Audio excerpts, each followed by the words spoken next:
ಅವಕಾಶ ಕೊಡಿ, ಸರ್ಕಾರ ತಯಾರಿದೆ.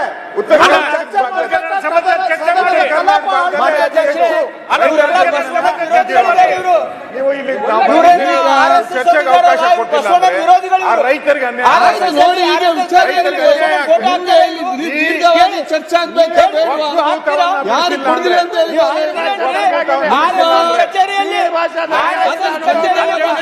ಚರ್ಚೆಗೆ ಅವಕಾಶ ಮಾಡಿ ನೋಡಿದ್ರಿ.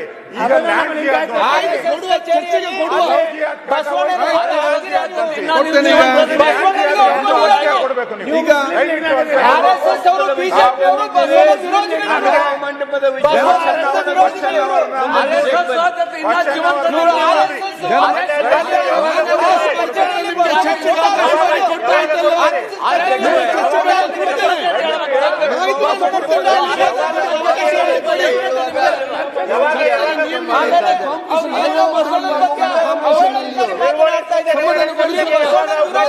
ಅವಕಾಶ ಮಾಡಿ ಕೊಡುವ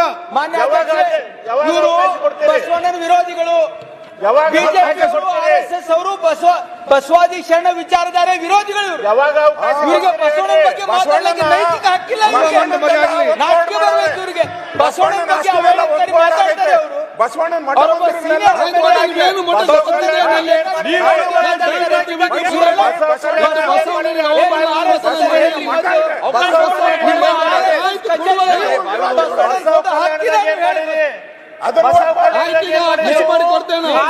ಕಚೇರಿಯಲ್ಲಿ ಬಸವಣ್ಣನ ಫೋಟೋ ಹಾಕ್ತೀರಾ?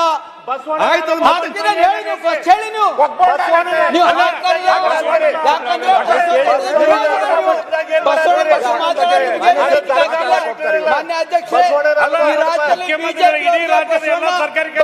ಶರಣರ ಬಗ್ಗೆ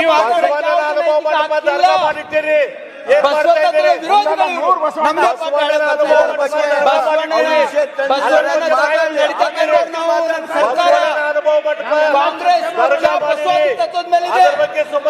ನೀವು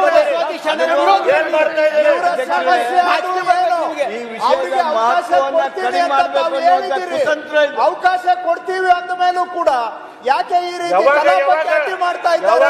ಅವಕಾಶ ತಗೊಂಡು ಮಾತಾಡ್ಲಿ. ಇವ್ರಿಗೆ ಚರ್ಚೆ ಆಗ್ಬೇಕಾ, ಗಲಾಟೆ ಆಗ್ಬೇಕಾ? ಅಡ್ಡಿ ಮಾಡಬೇಕು,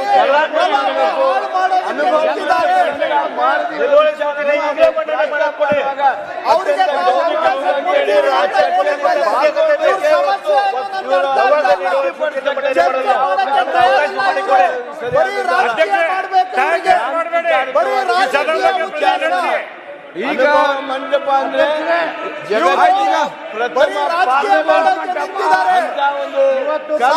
ಕಲಾಪ ಹಾಳು ಮಾಡೋದೇ ಇವರ ಉದ್ದೇಶ. ಉತ್ತರ ಕರ್ನಾಟಕದಲ್ಲಿ ಅಧಿವೇಶನ ಆಗ್ತಾ ಇದೆ. ಮೊದಲನೇ ಗಂಟೆಯಲ್ಲಿ ಬರೀ ಗಲಾಟೆಗೆ ನಿಂತಿದ್ದಾರೆ. ಚರ್ಚೆಗೆ ಸರ್ಕಾರ ತಯಾರಿದೆ.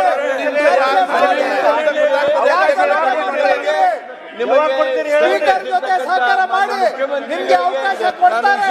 ಅವಕಾಶ ಕೊಟ್ಟಾಗ ಚರ್ಚೆ ಮಾಡಿ, ನಾವು ಚರ್ಚೆಗೆ ತಯಾರಿದ್ದೇವೆ. ಆದ್ರೆ ಇವಾಗ ನೀವು ಮಾಡ್ತಾ ಇರೋದು ಹಳ್ಳಗೆಡುತ್ತಾ ಇದ್ದೀರಾ.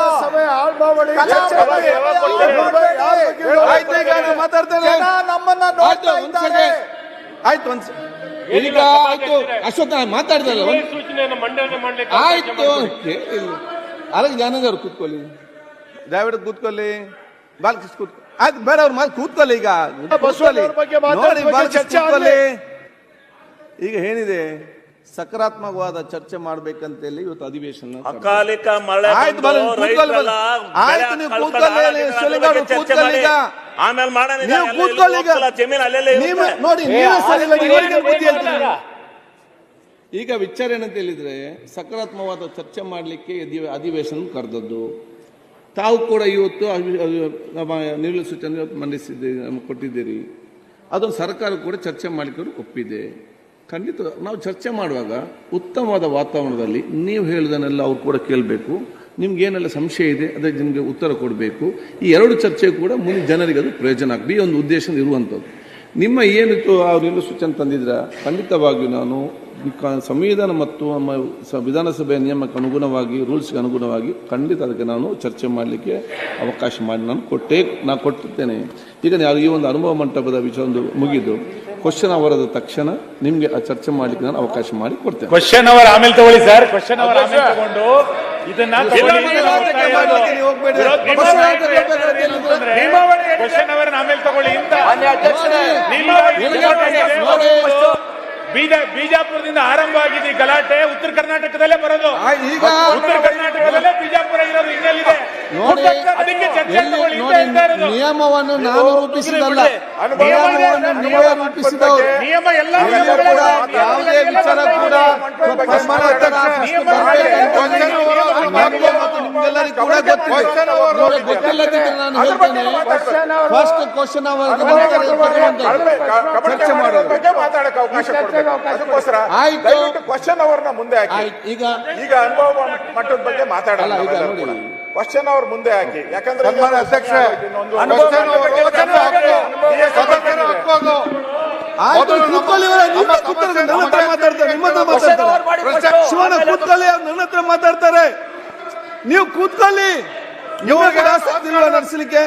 ಆಯ್ತು, ಶಿವನ್ ಕೂತ್ಕೊಳ್ಳಿ, ಆಲಂಪ್ರಭು ಅವ್ರು ಕೂತ್ಕೊಳ್ಳಿ, ನಾಂದೋಸ್ವಾಮಿ ಕೂತ್ಕೊಳ್ಳಿ, ಎಲ್ಲ ನೋಡಿ, ಆಲಂಪ್ರಭು ಕೂತ್ಕೊಳ್ಳಿ. ಈಗ ನೋಡಿ, ಇಲ್ಲಿ ಕಾಶ್ಯಪ ಕೋನರಾಡಿ ಕೂತ್ಕೊಳ್ಳಿ. ಇಲ್ಲೆಲ್ಲರಿಗೂ ಕೂಡ ಮಾತಾಡ್ಲಿಕ್ಕೆ ಗೊತ್ತಿರುವವರು ಇಲ್ಲಿ ಇರುವುದು, ಎಲ್ಲರಿಗೂ ಕೂಡ ಬುದ್ಧಿ ಇದೆ. ಆದ್ರೆ ಸ್ವಲ್ಪ ಕೂತ್ಕೊಳ್ಳಿ. ಈಗ ಹೇಳ್ದು ಕೇಳಿ, ಬುದ್ಧಿ ಇಲ್ಲದವ್ರು ಯಾರು ಕೂಡ ಇಲ್ಲ. ಜಾಸ್ತಿ ಮಾತಾಡ್ಬೇಕಾದ್ರೆ ಸ್ವಲ್ಪ ಕಡಿಮೆ ಮಾಡಿ ಮಾತಾಡೋದು. ಆಯ್ತು, ನೀವು ಅವ್ರೇನು ಅವ್ರು ನನ್ನ ಹತ್ರ ನಿಮ್ಮ ಹತ್ರ ಮಾತಾಡಿದ್ರ? ನೀವು ಸುಮ್ಮನೆ ಕೂತ್ಕೊಳ್ಳಿ. ನೀವ್ ಯಾಕೆ ಕೂತ್ಕೊಂಡು ನಿಲ್ತೀರಿ? ನೀವು ಸರಿದ್ದೀರಾ? ನೀವು ಕೂತ್ಕೊಳ್ಳಿ. ಈಗ ನಾನು ಹೇಳಿದ ಕೇಳಿ, ನಿಮ್ಮ ಅಭಿಪ್ರಾಯ ಏನಿದೆ?